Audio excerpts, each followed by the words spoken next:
She doesn't fit the aesthetic. Put the maid's girl behind the curtain. She doesn't fit the aesthetic.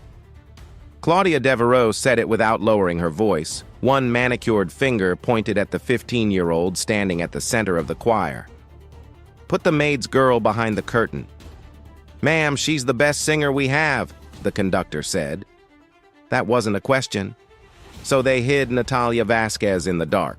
They swapped her for a richer girl. They told her mother to keep her out of sight, and her mother, terrified of losing everything, said yes. They thought they had silenced her. They had no idea what happens when a voice 3 generations couldn't break finally decides to rise.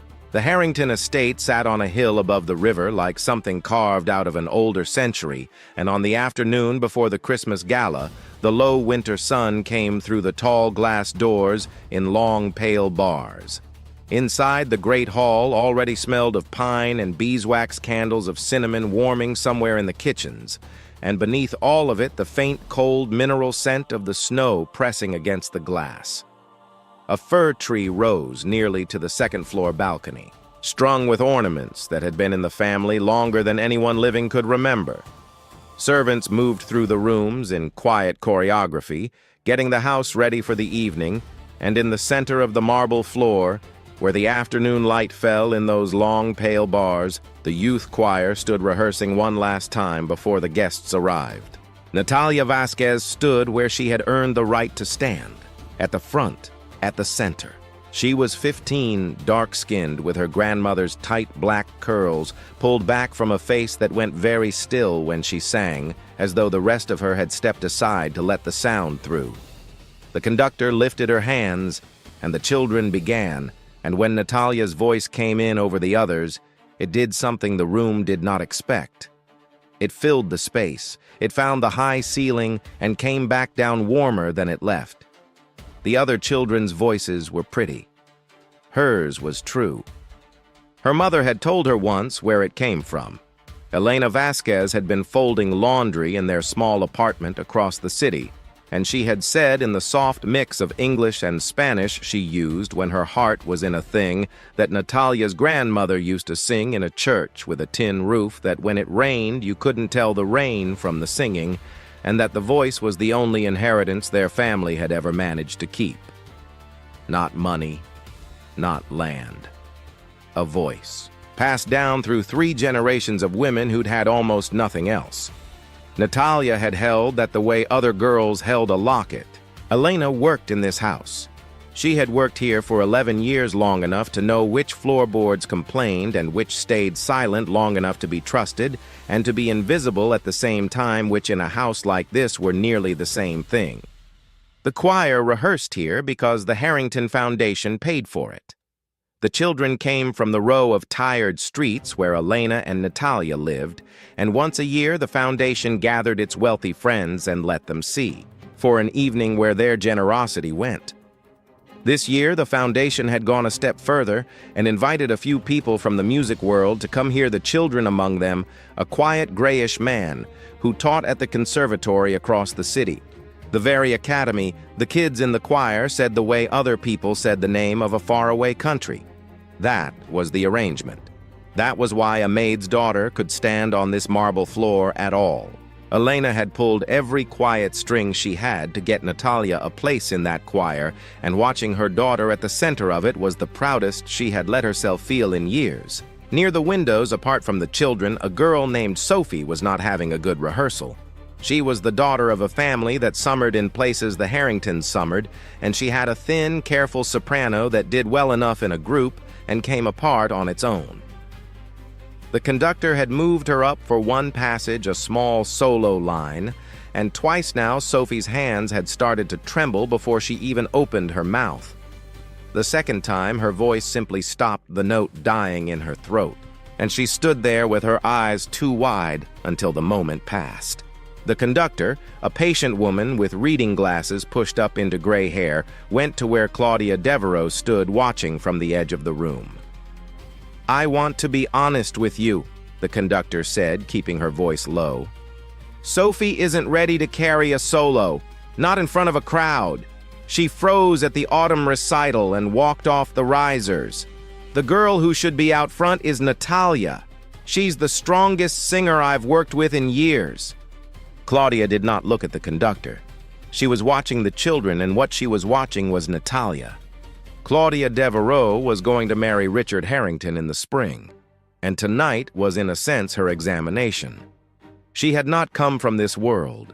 She had spent the last several years learning its passwords, which fork, which name, which silence, and she had learned them well enough that most people no longer asked where she'd come from. But she knew they wondered.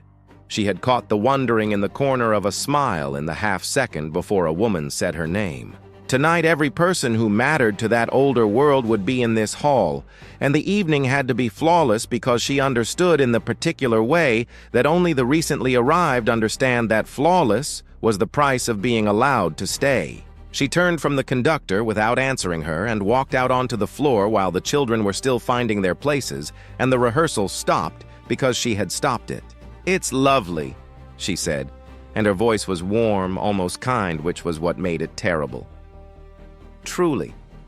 But I think we want a particular picture tonight, something that reads as harmonious." She let the words sit. She moved down the front row the way a woman moves down a rack of dresses, and she stopped in front of Natalia. "You have a beautiful instrument," she said to her, and she even smiled. "But I'd like to rearrange a few things for the look of it. Sophie, why don't you come to the center? Natalia, sweetheart, step back for me." For a moment, Natalia did not move because she didn't understand. The conductor started to speak, and Claudia turned the smile on her, and the conductor's mouth closed. Sophie came forward looking ill.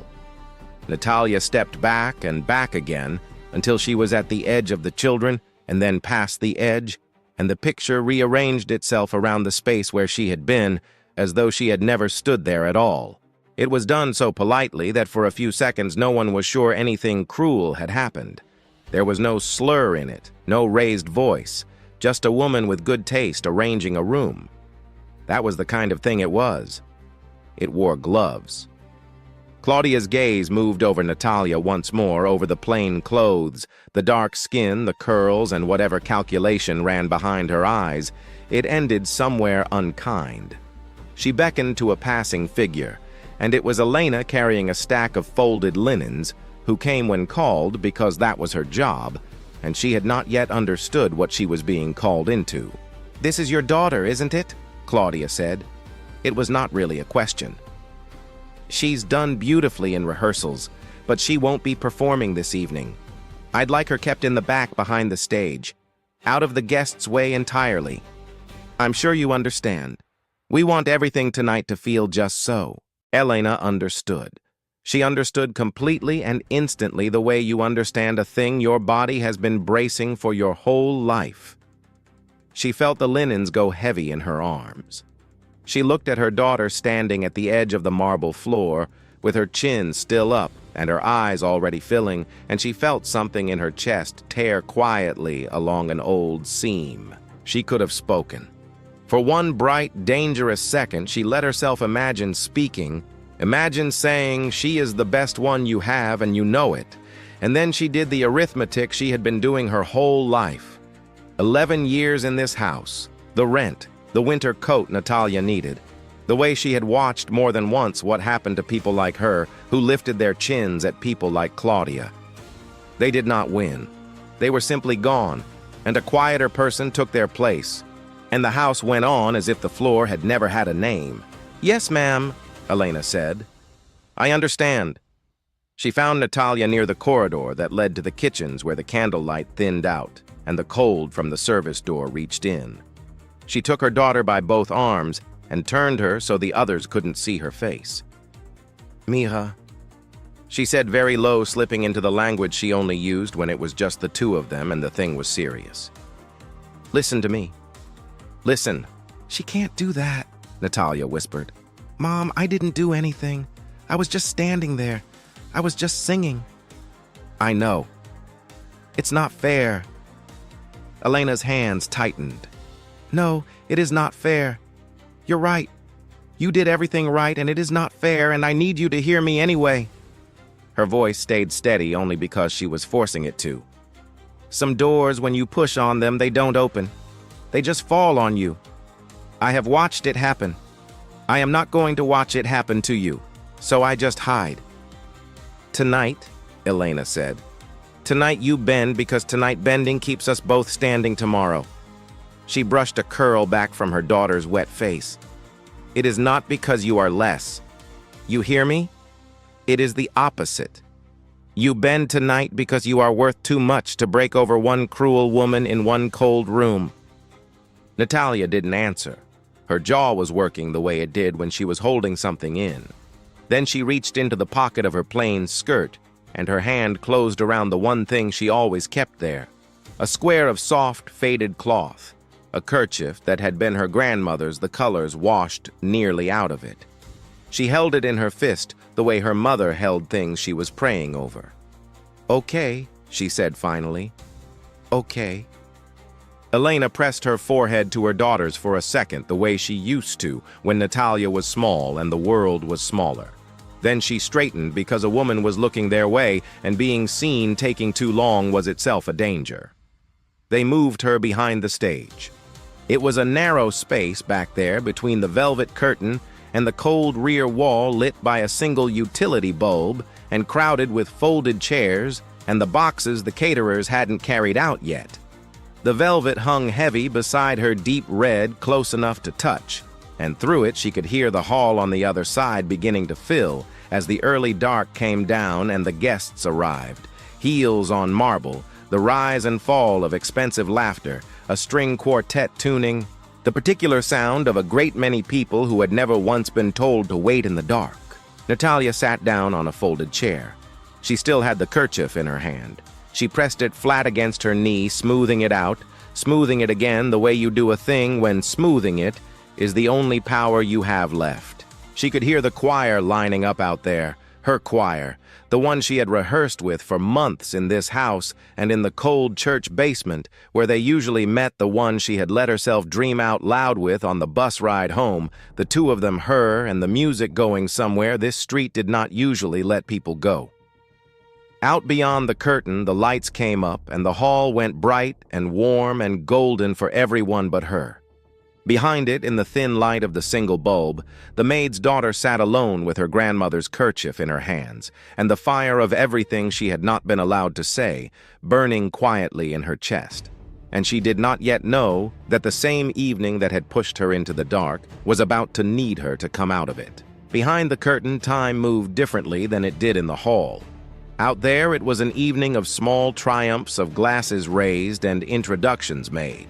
Back here, it was just the velvet and the cold wall and the single bulb and Natalia sitting between them with her grandmother's kerchief smoothed flat across her knee.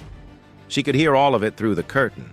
The string quartet had given way to the master of ceremonies, whose voice rolled out warm and practiced, welcoming the guests, thanking the foundation, saying the Harrington name the way people said words they were grateful to be near. There was applause that sounded like rain on the tin roof her grandmother used to sing under, and Natalia closed her eyes against the comparison because it hurt to make it. She had thought she understood what tonight would be. She had pictured it so many times on the long bus rides home, the lights, the faces turning up, the moment when her voice left her and became something the whole room shared. She had earned that picture. She had stood at the front because she was the best, not because anyone had been kind to her, and she had let herself believe just a little that being the best might be enough to outweigh everything else the world had already decided about a girl like her. It hadn't been enough. That was the thing she kept turning over in the thin light. Not that she'd been cut, people got cut. But that being good had not protected her at all. The voice her family had carried for 3 generations, the only thing they'd ever managed to keep, and a woman had looked at it and decided it didn't match the furniture. So what was it worth, really? What was any of it worth if the door fell on you, no matter how well you sang in front of it? She didn't hear the man come back until he was almost beside her. He was one of the staff, older, in the same dark service uniform her mother wore, carrying a folding chair he didn't seem to need. His hair had gone white at the temples, and his hands had the careful slowness of someone who had spent a lifetime carrying things that broke. He set the chair down a polite distance from her and lowered himself onto it with a small sound, and for a while he didn't say anything at all, which was somehow the first kind thing that had happened to her all night. "They've got you back here too, huh?" he said finally. "I'm not supposed to be seen," Natalia said. The bitterness came out before she could stop it. "I don't fit the aesthetic." The man made a low sound in his chest that might have been a laugh if it hadn't been so tired. "Calloway," he said, and held out a hand the size of a dinner plate. "I run the back half of this house most nights. Been here longer than the lady of the hour, that's for certain." Natalia shook his hand. "Natalia, I know who you are." He nodded toward the curtain toward the hall. "Your mama's Elena. Good woman. Best one in this place, you ask me, and nobody does." He looked at the velvet for a moment, as if he could see through it. "Heard you sing in rehearsal the other day. Through that wall. Stopped what I was doing." Something in Natalia's throat tightened. "Lot of good it did me." Calloway didn't answer right away. He leaned forward with his forearms on his knees, and when he spoke again, his voice had changed, gone somewhere further back. "You know, I had a voice once too. Not like yours, but a horn, trumpet." He smiled at something she couldn't see. "Was a time I thought I'd play it for real. Clubs, records, the whole life. I could hear exactly how it was supposed to go." He turned the smile on her, and it was gentle, and it was sad. And every time it came to the moment to walk in a room and say, "I'm here, listen to me," I found a reason not to. Too risky. Wrong night. People like me didn't back then. So I kept my head down, kept quiet, told myself quiet was safe. "Was it?" Natalia asked. "It was safe," Calloway said slowly. "Safe as a locked house with nobody in it." He looked at his big, careful hands. "I'm 71 years old, child, and I have carried other people's chairs my whole life, and I'll tell you the one thing I know that's worth telling. Staying quiet costs you. Folks think it's free. It isn't. You pay for it every day for the rest of your life in a currency you don't get back." He stood slowly and picked up the chair he'd brought as though that had been the errand all along. "I'm not telling you what to do. You're 15 and it's not my place. I'm just telling you what I know." He went back toward the kitchens, and the curtains swallowed the sound of him, and Natalia sat with what he'd said pressing against the inside of her ribs. She wasn't alone long. The curtain shifted near the floor, and a girl in a choir robe slipped through the gap, breathless, glancing back the way she'd come. It was Maya, who sang 2 places down from where Natalia used to stand, who'd shared a bus seat with her more than once and split a bag of pretzels on the ride home. "There you are," Maya whispered, dropping into a crouch beside the chair. "This is so messed up, Natalia. Everybody's talking about it. Everybody saw." "Then why didn't anybody say anything?" Natalia said. It came out harder than she meant it. Maya's face fell, and the answer was written all over it before she spoke. "Because you know why. Half of us are only in this choir 'cause the foundation pays for it. My mom said, 'Don't make trouble, not here, not with these people.' Marcus said the same. We all just..." She looked down. "We froze. I'm sorry. I should have said something, and I just stood there. And there it was," Natalia thought. Not one cruel woman in one cold room. A whole machine of it built so that everybody had a good reason to keep their head down, so that the cruelty never had to lift its voice, because everyone around it had already agreed to lower theirs. Maya wasn't a bad friend. Maya was just a girl whose family needed the same thing Natalia's family needed. "It's not your fault," Natalia said, and meant it. "They put Sophie in your spot." Maya's voice dropped even lower. "For the big one. The solo at the end." She glanced at the curtain. "Natalia, she's not, she can't. You've heard her. She's gonna..." "I know," Natalia said quietly. "If it were me out there, I'd want you to..." Maya stopped herself and squeezed Natalia's hand once hard. "I gotta get back before they line us up. Whatever happens, I'm with you. We all are. We're just scared." Then she was gone back through the gap, and the velvet fell still. On the other side of the wall, the program had begun in earnest. Natalia could follow it by ear, song by song, the same order they'd rehearsed. She knew every entrance. Her body kept trying to come in on cue out of pure habit, her breath catching at the spots where she used to lift. And each time she had to remind it that there was no cue for her tonight. Out in the hall, Elena was working. She moved along the edges of the room with a tray of champagne refilling clearing being where she needed to be, and nowhere a guest would have to notice her. It was work she could do without her mind in it, which was a mercy, because her mind was behind the stage with her daughter. She kept finding the curtain at the back of the room, with her eyes that long fall of red velvet, and imagining Natalia behind it in the dark, and the imagining was a physical ache low in her chest.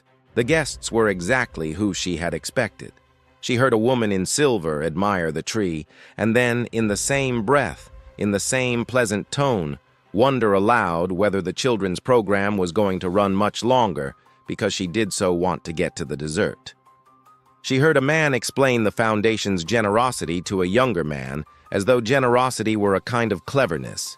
She passed the grayish, unshowy man from the conservatory, standing a little apart from the others, the only guest in the room who seemed to be there to listen rather than to be seen. None of them were monstrous. That was what Elena had learned in 11 years of carrying their trays, that the people who ran the world like this were not monsters. They were just comfortable. They had simply never once had to sit in the dark, and so they had no idea the dark was there an arm's length behind the curtain full of someone's child. She caught sight of Claudia near the front, luminous in deep green, moving from cluster to cluster, and Elena watched her work the room with a small, cold clarity. The woman was magnificent at it. She remembered names, she touched elbows, she laughed at the right pitch. And Elena, who had spent her life reading the faces of people who held power over her, saw the thing underneath it too, the half-second after each laugh, when Claudia's eyes flicked to see whether it had landed, the way she checked her reflection in the dark window glass between conversations. The woman wanted so badly to belong here that she'd been willing to hide a child in a closet to make the picture perfect. It didn't make Elena forgive her, but it made her understand her, and understanding her was somehow worse because it meant the cruelty hadn't even been personal. Natalia had just been a flaw in someone else's portrait. The master of ceremonies stepped to the front again. The evening's finale, he announced the piece they had all been waiting for, a solo to carry them into the heart of the season. The lights in the hall dimmed and warmed, and a single soft pool of light found the center of the floor where the choir had arranged itself, and Sophie stepped forward into it. Elena set down her tray. She knew the way the conductor had known the way perhaps Claudia had refused to know. She had heard this girl in rehearsal. She watched Sophie walk to the front, with her hands already pressed flat against her skirt to keep them still, and Elena's stomach tightened on Natalia's behalf and on the girls both. The opening notes came from the small ensemble. Sophie's cue arrived. Nothing came. The note that was supposed to begin the solo simply didn't happen. Sophie's mouth opened and her breath went out without sound, and then she tried again, and a thin, cracked fragment of the first word came loose and died. The ensemble, not knowing whether to stop, played the phrase again, circling back to give her the entrance a second time. She missed it a second time. Her eyes had gone wide and fixed the way they had at the autumn recital, and now 200 of the most important people in the city were watching a child freeze in a circle of light, and the silence that opened up in that bright hall was the most expensive silence Elena had ever heard. Near the front, Claudia had gone white. Her hand had risen halfway to her throat. Everything she had built the evening to be was dissolving in real time in front of every person she had needed to impress, And the worst of it, the part Elena could see settling over her like cold water was that there was nothing to do. You could not rescue a frozen child by walking out and shaking her. You could only watch the picture you had arranged so carefully fall apart, knowing, and she did know. Elena could see that she knew exactly whose decision had put the wrong girl in the light. Behind the curtain, Natalia had risen to her feet. She had heard the missed entrance. She had heard the ensemble circle back and miss it again, and she had heard the silence come down, and she knew that silence knew it from the inside, the way it must feel to be standing in it.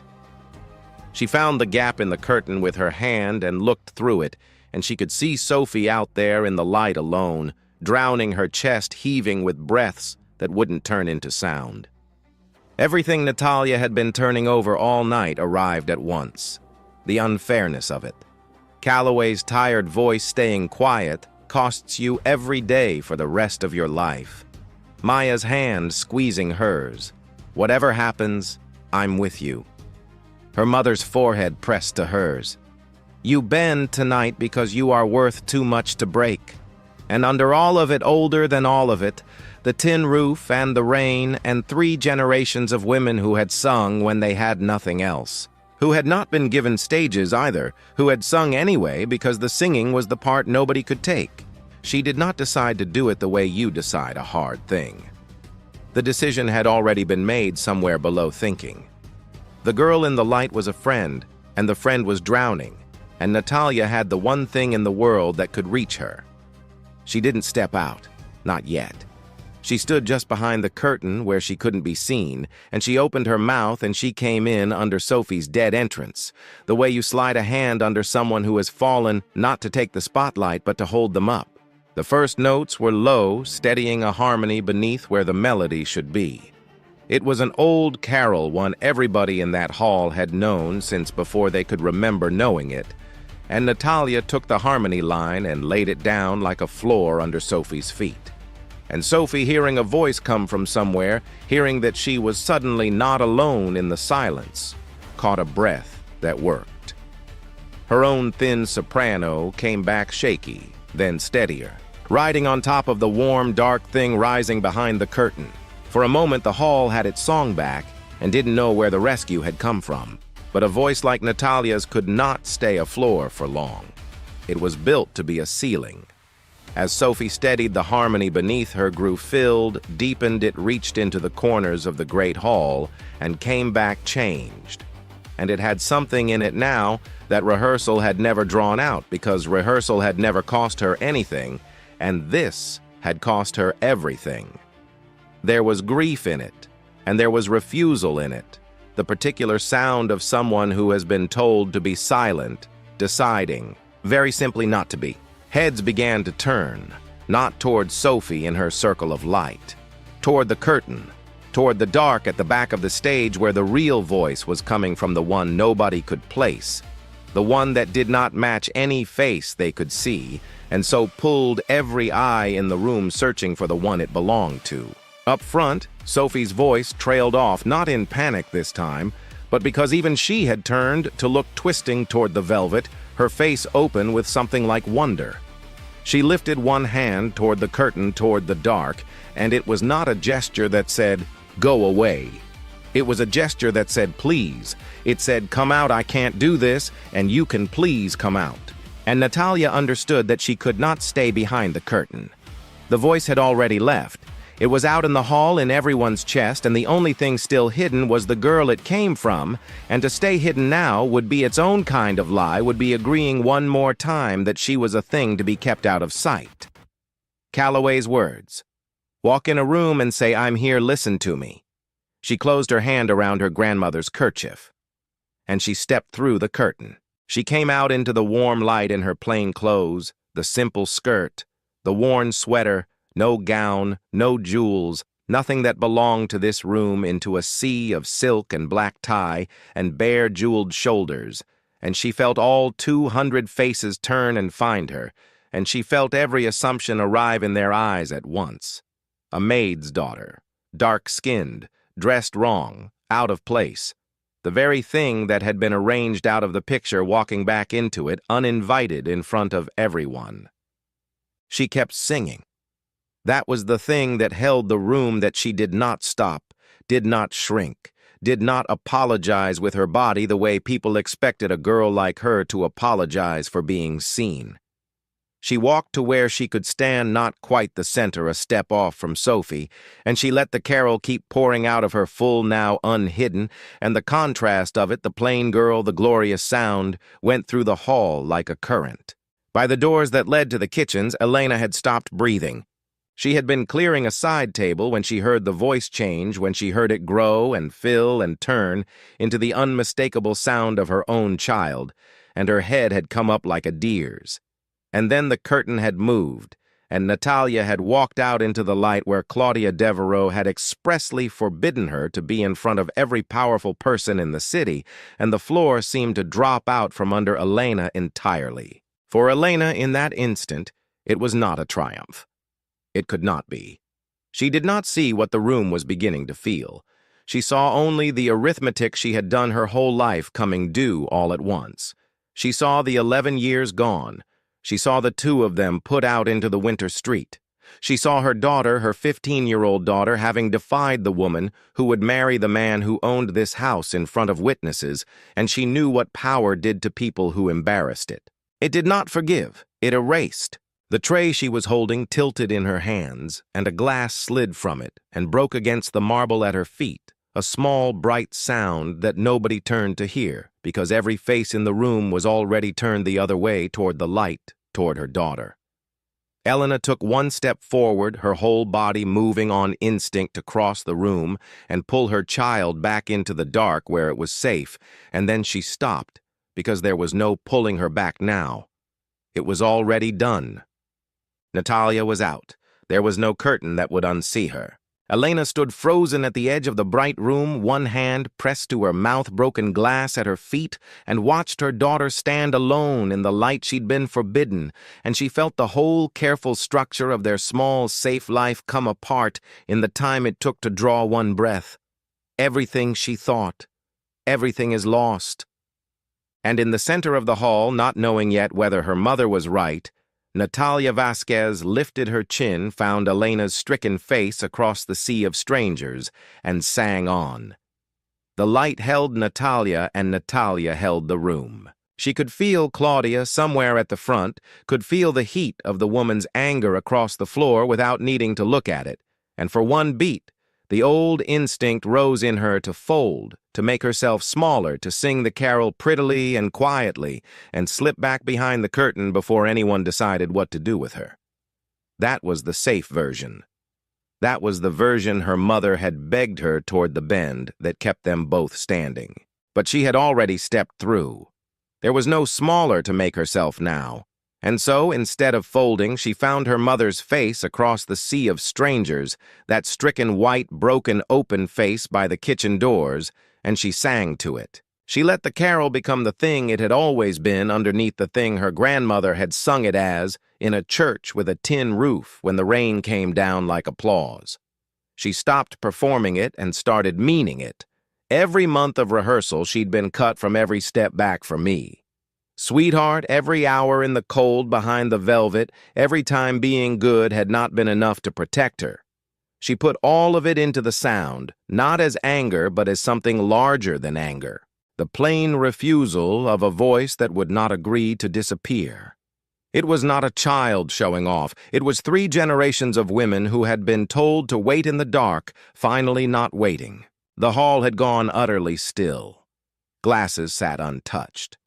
The woman in silver who had wanted to hurry to dessert was crying without seeming to know it, one gloved hand at her collarbone.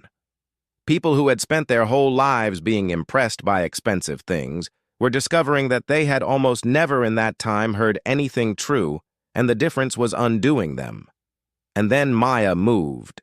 From her place in the choir, the girl who had crouched behind the curtain and said, "Whatever happens, I'm with you," took one step forward and lifted her voice and came in beneath Natalia's in harmony.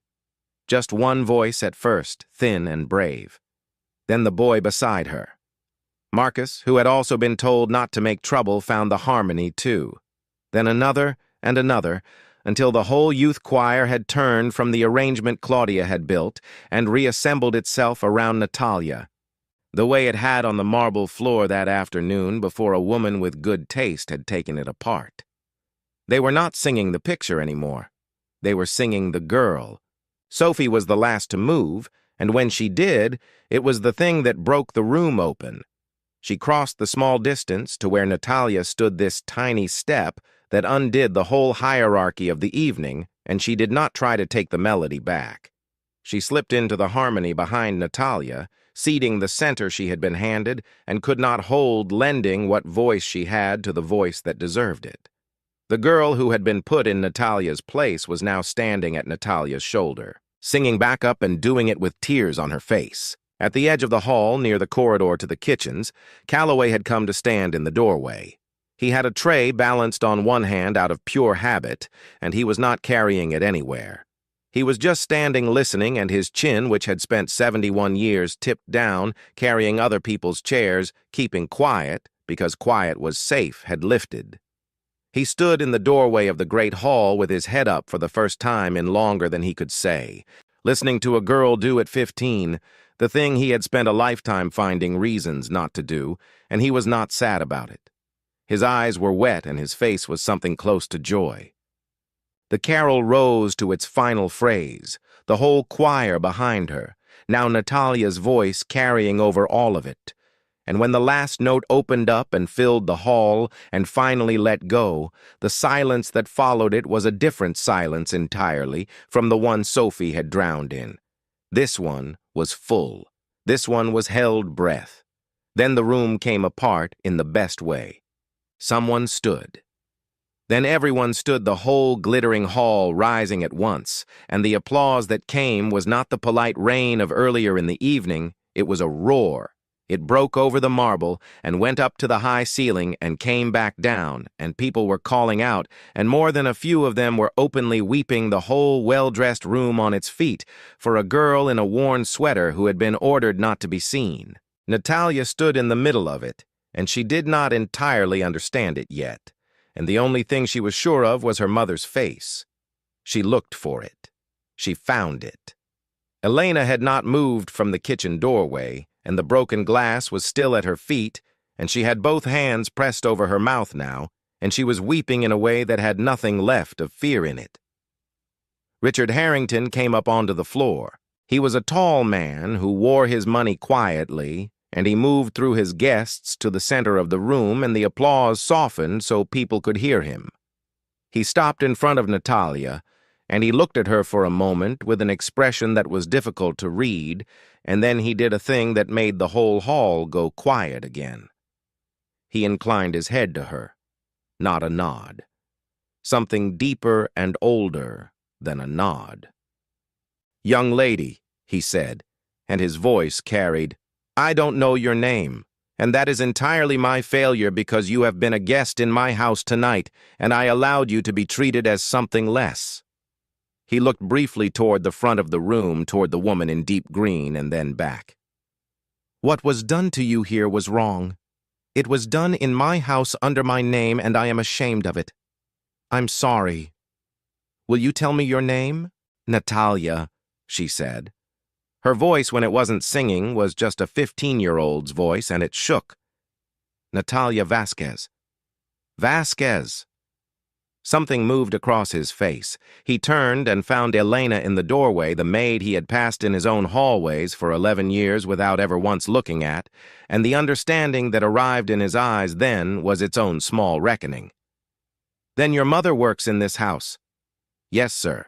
"Your mother," Richard said slowly, mostly to himself, "has worked in my house for years, and her daughter sings like that, and I am only learning it tonight because someone tried to hide her." He let that sit in front of all his guests, let them watch him hold it. It was not a comfortable thing to watch a man learn in public. Across the room, Claudia Devereux had not moved. She stood near the front in her flawless green, and everything she had built the evening to be had not just failed, it had reversed completely into its opposite, in front of every person whose opinion she had hung her future on. They were not looking at her. That was the thing. An hour ago, every eye in this hall had tracked her around the room. Now she might have been a piece of the furniture she was so good at arranging. The picture she had risked everything to make perfect had thrown her out of its frame. Richard turned to her at last, and the look between them was brief and it was final, and it did not need to be loud. Whatever he had been willing to overlook in her, he had just watched its source plainly in the way she'd treated a child who could do no harm to anyone. He did not denounce her in front of the room. He simply looked at her, the way you look at someone you are no longer going to marry, and she understood it and her face for one bare second. Before she got it back under control, showed the thing Elena had glimpsed all evening underneath the polish. The fear. The certainty that she did not belong here and never had. And the cruel, circular truth of it settled over her in front of everyone. The very thing she had done to be accepted by these people was the thing that had just lost her all of them. She had hidden a girl in the dark to make herself worthy of a room, and the room had watched the girl come out of the dark and chosen the girl. Claudia gathered what was left of herself, and she crossed the hall and she went out through the tall doors into the winter dark without a word to anyone, and the doors closed behind her, and that was the end of her in that house.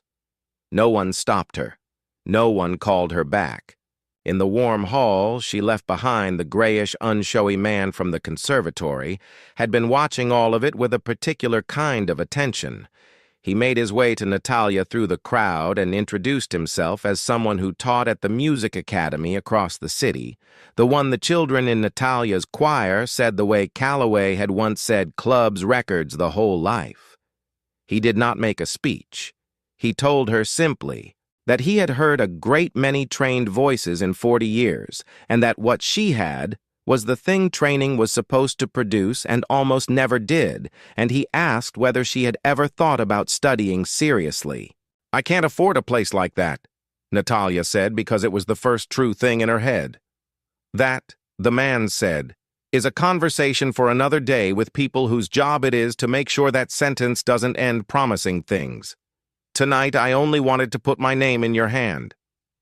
And he did a small card and told her to expect to hear from the academy, and then he stepped back into the crowd and left her holding it. It did not all happen at once after that, the way such things never really do. The card led a few weeks later to a letter and invitation to audition for a scholarship, a real one, the kind that did not end the promising sentence. The audition led in its own slower time to a place, and the gala itself, it turned out, had been attended by a writer for one of the city's arts pages who had come to cover a charity evening and gone home with something else entirely. And the piece that ran carried a headline about a forgotten voice found behind a curtain, and people who had not been in the hall read it and felt secondhand the thing the hall had felt firsthand. None of it arrived in a single golden night. It arrived the way real things arrive, in envelopes and phone calls and meetings in plain rooms, earned one step at a time. But the night itself ended in the Harrington kitchen, which was where Elena had spent 11 years and where she finally let herself sit down. Natalia found her there after the hall had emptied of its guests, after the staff had begun the long work of putting the great room back to sleep. Elena was on a stool by the steel counters with her apron still on, and when Natalia came in, she stood up fast, the fear flickering back into her face out of pure habit, and then she saw her daughter's face, and she saw that nothing bad was coming, and she opened her arms instead. Natalia walked into them. "I thought I'd lost everything," Elena said into her daughter's curls in the soft mixed language she kept for when it was only the two of them. "When you walked out there, I thought that's it. That's the end. They'll put us out in the street." Her arms tightened. "I have been so afraid for so long, mija, that I forgot there was anything worse than losing the job. I forgot what it costs to keep your head down forever." Something that was half a laugh and half a sob came out of her. "Your grandmother would have walked out from behind that curtain, too. I know she would. I just got so tired that I forgot she raised me to." "You weren't wrong to be scared," Natalia said. "You kept us safe a long time. That's not nothing." Elena held her daughter back at arm's length, to look at her. No, no, it's not nothing. But it's not everything either. And you knew the difference tonight before I did at 15. She reached out and touched the kerchief still clutched in Natalia's hand, the faded square of her own mother's cloth, and her eyes filled again. You held on to this the whole time. It's the only thing that's ours, Natalia said. The morning came clear and cold over the city. Months later, on the first day, Natalia Vasquez walked up the wide stone steps of the conservatory with a sea of other students, and she did not look out of place because there is no such thing as out of place for a person who has decided they belong. She had her grandmother's kerchief with her the way she always did, but it was not hidden in a pocket now, not something to clutch in the dark. She had tied it around her wrist, the faded colors out where the light could find them. The very thing a woman had once called wrong about her worn openly as the truest thing she owned. Somewhere behind her was a great cold house where she had been told to be invisible, and a curtain she had stepped through, and a mother who no longer lived her whole life bracing for the floor to drop. Somewhere ahead was a rehearsal hall with her name expected in it. She went up the last of the steps and through the doors into a building full of voices and added hers not from behind anything this time, not under anyone, but in a room that had been waiting for exactly the sound she had carried against everything all the way out of the dark. Natalia stepped out from behind that curtain because someone somewhere along the way made her believe her voice was worth less than the people in the room. Maybe you know that feeling the moment you were told to make yourself smaller to wait in the dark, to not make trouble. And maybe you know the other moment too, the one where you decided not to disappear after all. I'd love to hear from you. What did this story stir up? Have you ever had a step through the curtain moment of your own, a time you spoke up or sang out when it would have been so much easier to stay quiet? Or maybe you're still standing behind the curtain waiting. Either way, your story matters. If you feel like sharing it in the comments, I read everyone and the things you tell me often become the seeds of the stories I write next. So consider this an open invitation. Tell me about a time your voice surprised someone, maybe even yourself.